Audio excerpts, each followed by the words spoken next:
다시 저는 주최측인데 좀 기여를 할 수 있을까 해서 우리 국방대학교나 우리 군의 입장에서 좀 범위를 좁혀서 얘기를 하겠습니다. 우리가 지금 앞에서 진단했으니까 우리가 처방을 내리는데 저는 앞에 서로는 빼고 크게 나누어 본다면 우리가 대응책에 군사, 비군사 대응책이 있고 그 다음에 국제, 대북, 국내 이렇게 나눠볼 수 있겠습니다.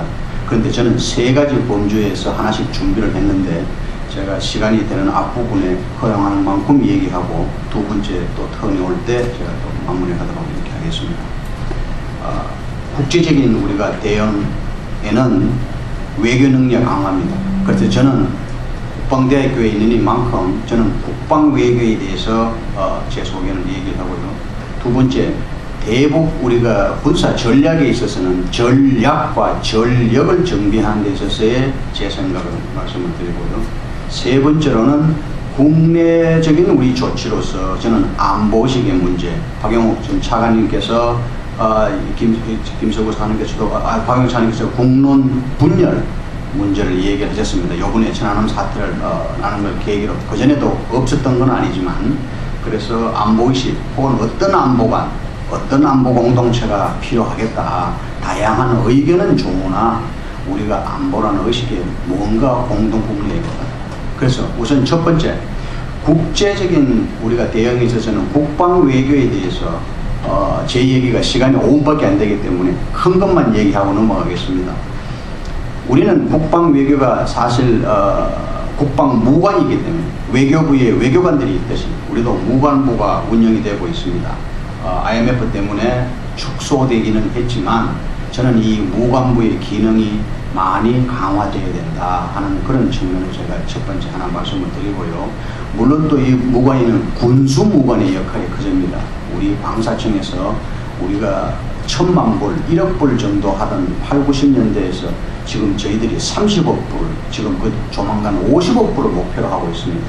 전 세계에서 우리나라가 지금 방산 능력 굉장히 커지기 때문에 이것은 외교 수단으로서 매우 중요하기 때문에 이런 무관, 군수 무관의 역량을 키워서 이렇게 하는 것은 바로 전 세계에 우리 우군을 길러놓고 우리가 유엔에 가서 요번에 지금 우리가 노력하고 있는 안보리에 가서 결의 아니냐, 의장 성명이냐, 그냥 기자회견 같은 뭐 그런 프레스 스테이트먼트냐 이런 걸 어느 등급을 높은 걸 하려고 그러면 우리 지원군이 있어야 됩니다.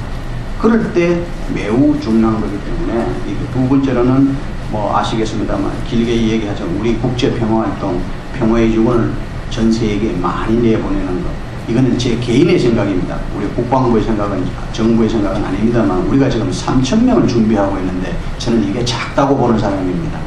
10,000명 정도가 해서 3,000명을 하는 여단의 세계급 정도는 저는 가지고 우리 국력도 충분하고 우리 군의 정예군도 충분하고 저는 할 수 있는데 저는 더 했으면 좋겠다 하는 것이 제 생각이고 세 번째로 저는 안보 원조입니다. 우리가 지금 코이카라고 해서 외교부 산하에 인도주의적인 원조와 개발 원조 ODA 디벨롭먼트 어시스턴스와 휴메니테리언 어시스턴스는 잘 하고 있습니다.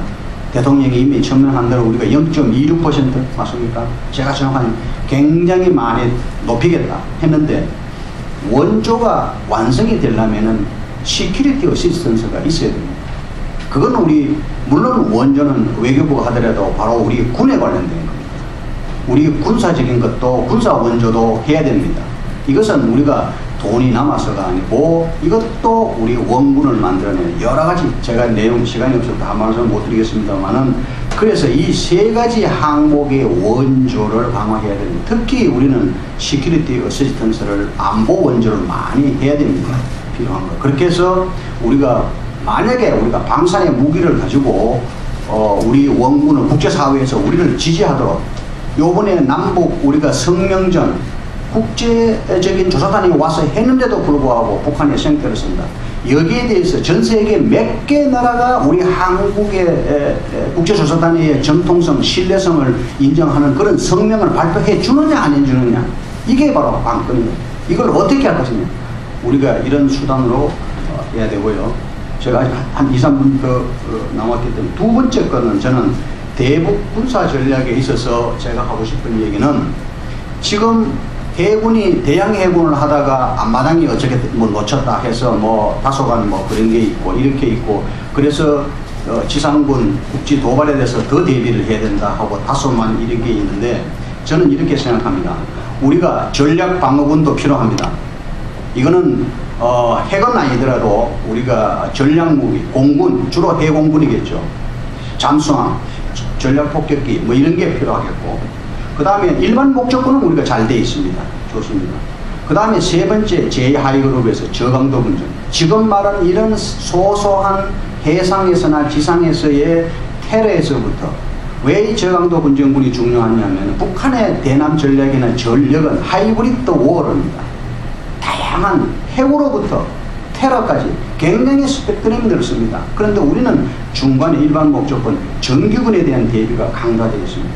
그래서 아래 위로 더 펼쳐서 우리가 구조도 만들고 전략을 가져야 된다. 그 말씀을 드리고 세 번째 의식은 다음 턴에서 말씀드리겠습니다. 예, 수고하셨습니다.